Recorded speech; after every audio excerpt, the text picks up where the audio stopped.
Hello everybody and welcome to the second annual Rush Reality VR Games of the Year Awards. What a year it has been, not quite the year we hoped it would be. And if I'll be honest, as I've sat and put together this list of the greatest VR games we've had this year, it has been a little deflating. Comparing it to last year when I bought you 6 games that were all pretty much AAA quality titles, it's just not been the same this year. The pandemic has really hit us and the games that have been coming through have just not been to the same standard. That being said, there's absolutely been some magic there. This has been the year of the Oculus Quest 2. It really has dominated the charts. Last year we were pretty much looking at PC VR titles. This year things have changed and they've changed a lot. Now there is a mix of platforms across this list, but I have put together in order what I believe are the 6 greatest games that have released this year. With no further ado, I'm going to bring you to the first game on our list. Now this is the game that has frustrated me and confused me more than any other game this year, but it has been so intriguing that I've come back to it time and time again. I'm talking about Into the Radius. Into the Radius by Creative Mobile Studios is a survival horror set in a post-apocalyptic wasteland. Prepare yourself for an eerie atmosphere as you explore barren zones filled with creepy anthropomorphic monsters. Warning, enter at your own peril. Be prepared to be confused, scared and frustrated, and then confused again. I've put hours into this game and I'm still not sure what I'm doing, if I'm doing it correctly, or even what plot I'm actually following. But I know every time I get confused, I find myself stopping to stare around at some pretty impressive sights. This is a PC VR title that takes full advantage of the power of a gaming PC. You will find yourself hunting for supplies, managing your inventory, engaging in some decent gunplay, and using interesting physics to traverse the ever-engaging maps. The game continually gets new updates, and every time I return to it I feel like I'm playing a fresh game. In position number 5 this year, we have a game that has likely made the list because of nostalgia. That seems odd to talk about nostalgia when you're talking about virtual reality, a platform that really hasn't been around for a long time. But the first version of this game was one of the first games I ever played in VR, and it's such a formative time for me that it really means a lot. So I found it so exciting to jump back into it in the second release. I'm talking about I Expect You to Die 2. I Expect You to Die 2, The Spy and the Liar, is a sequel to the 2016 title released by Shell Games. You take on the role of a James Bond-esque spy in a quirky take on escape room gameplay. This game is short but sweet, the graphics are simple yet effective. You will die, then try again, then die again as you piece together each individual puzzle. Each puzzle is surprisingly creative, and although as you restart each time you'll be repeating the same actions over and over again, it never really becomes tiresome. It's a seated game, and I quite like having a seated game in my library.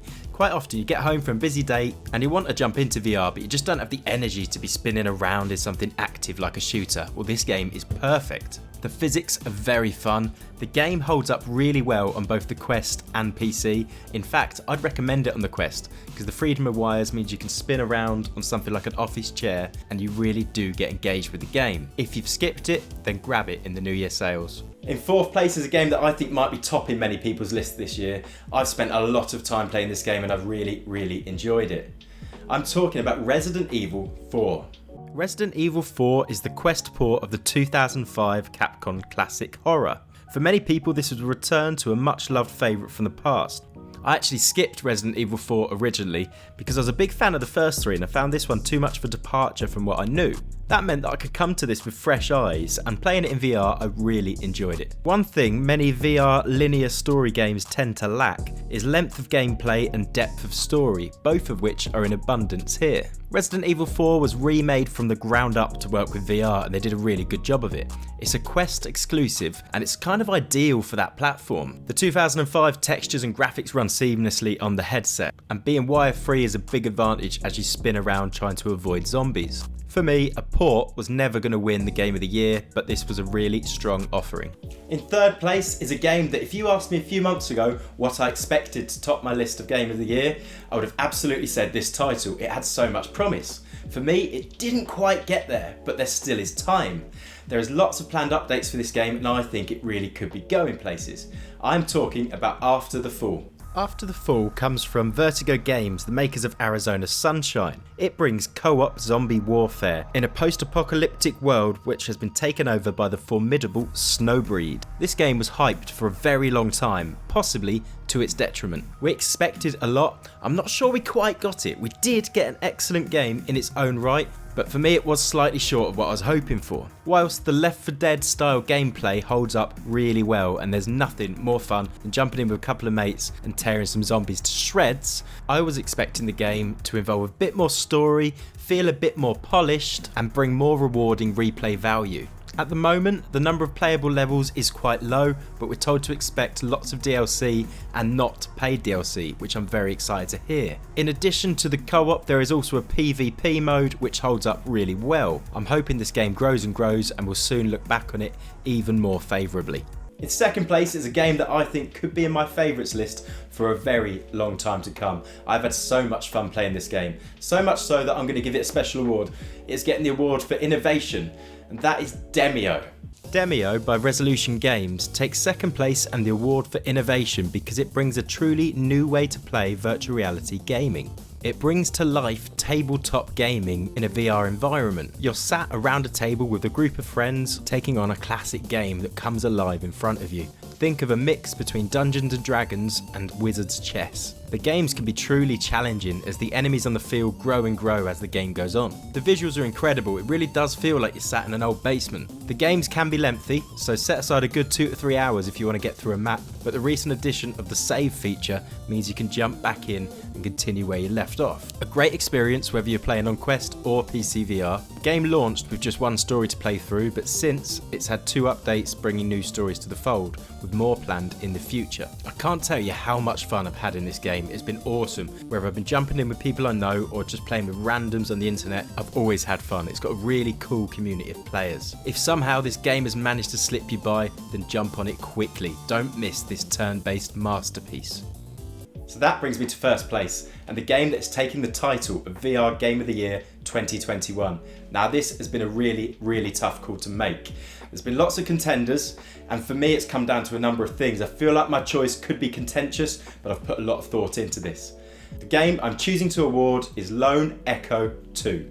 Lone Echo 2 returns us to the story of Captain Olivia Rhodes and her android companion Jack. The game picks up right where the 2017 prequel left off. We find ourselves 400 years in the future, stuck aboard an abandoned space station. Admittedly, many years I don't think this game would have taken home the title of Game of the Year, but in 2021, a year that was awash with Quest ports, low graphical games and games that felt like short tech demos, Lone Echo 2 really stood out. The visuals are close to the best you can get in any VR game. The puzzles are very clever and the dialogue is fantastic. The voice acting really is superb. The movement mechanics hold up just as well as they did in the original outing. Grabbing hold of objects and using your momentum to move around in these zero gravity spaces really is awesome. Encountering new obstacles known as ticks keeps the game feeling fresh, but for me to get a perfect score, the game really did need a bit more innovation. The story lasts a good 8 hours, possibly longer when you take your time to really look at what's around you, and it's very difficult not to do that. It's always interesting to play a game that doesn't just rely on combat to keep you interested in the game. It was published by Oculus in what could be their last outing on the Rift platform. I really enjoyed it and I can't wait to see what Ready at Dawn bring next.